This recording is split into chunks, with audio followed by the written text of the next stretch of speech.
आता बघूया टॉप 9 राजकीय बातम्या।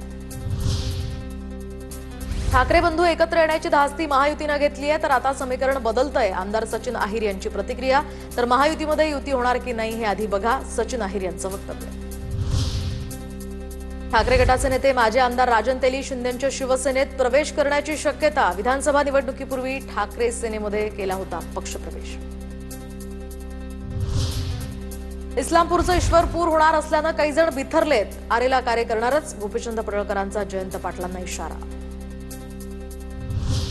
गोपीचंद पडळकरांच्या वक्तव्याची मुख्यमंत्र्यांनी नोंद घ्यावी, कोणतेच सरकार अशा वक्तव्यांना पाठबळ देत नाही, उपमुख्यमंत्री अजित पवारांची प्रतिक्रिया।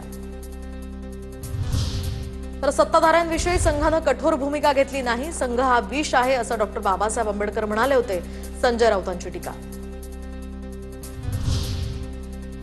संजय राऊतांनी संघाला देशभक्ती शिकवण्याची गरज नाही, संघ अमृत आहे, विष नाही, नवनाथ बन यांचं राऊतांना प्रत्युत्तर।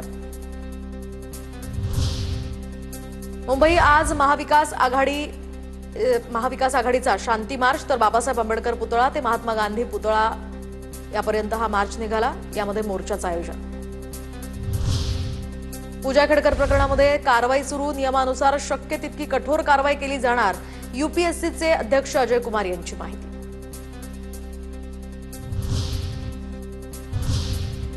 आता बघूया टॉप 9 मोठ्या बातम्या। जळगावच्या सराफ बाजारामध्ये दसऱ्याच्या मुहूर्तावर सोनं खरेदी करण्यासाठी ग्राहकांची गर्दी। सराफ बाजारात वर्षभरामध्ये सोन्याच्या दरात 50,000 रुपयांची, तर चांदीच्या दरामध्ये 70,000 रुपयांची वाढ।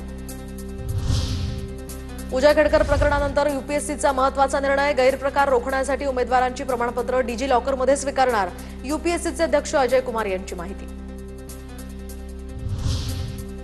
केंद्रीय मंत्रिमंडळाकडून पुढील आर्थिक वर्षासाठी आता गव्हाच्या किमान आधारभूत किमतीत 6.59% वाढ। गव्हाचा प्रति क्विंटल दर हा 160 रुपये वाढून 2,585 रुपये असा निश्चित। पुण्यामध्ये आतापर्यंत 9,431 वाहनांची नोंद झाली असून त्यामध्ये 814 इलेक्ट्रिक वाहनांचा समावेश।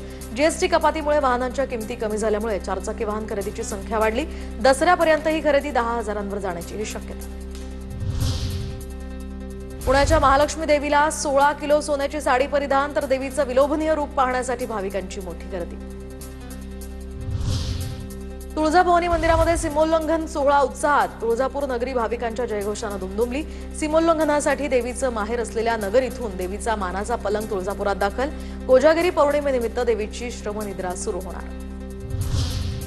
जेजुरी गडावर दसऱ्यानिमित्त ऐतिहासिक खंडापूजन आणि मुख्य ध्वजपूजन सुद्धा संपन्न। गडकोट परिसर, मुख्य गाभारा आणि पायरीवरील सर्व मंदिरं फुलांच्या सजावटीनं उजळली आहेत। धनगर उपोषणकर्ते दीपक बोराडेंनी उपोषण सोडलं। मागील 16 दिवसांपासून धनगर समाजाला एसटी आरक्षण देण्याच्या मागणीसाठी हे उपोषण, समाज बांधवांच्या विनंतीनंतर आता उपोषण सोडलं।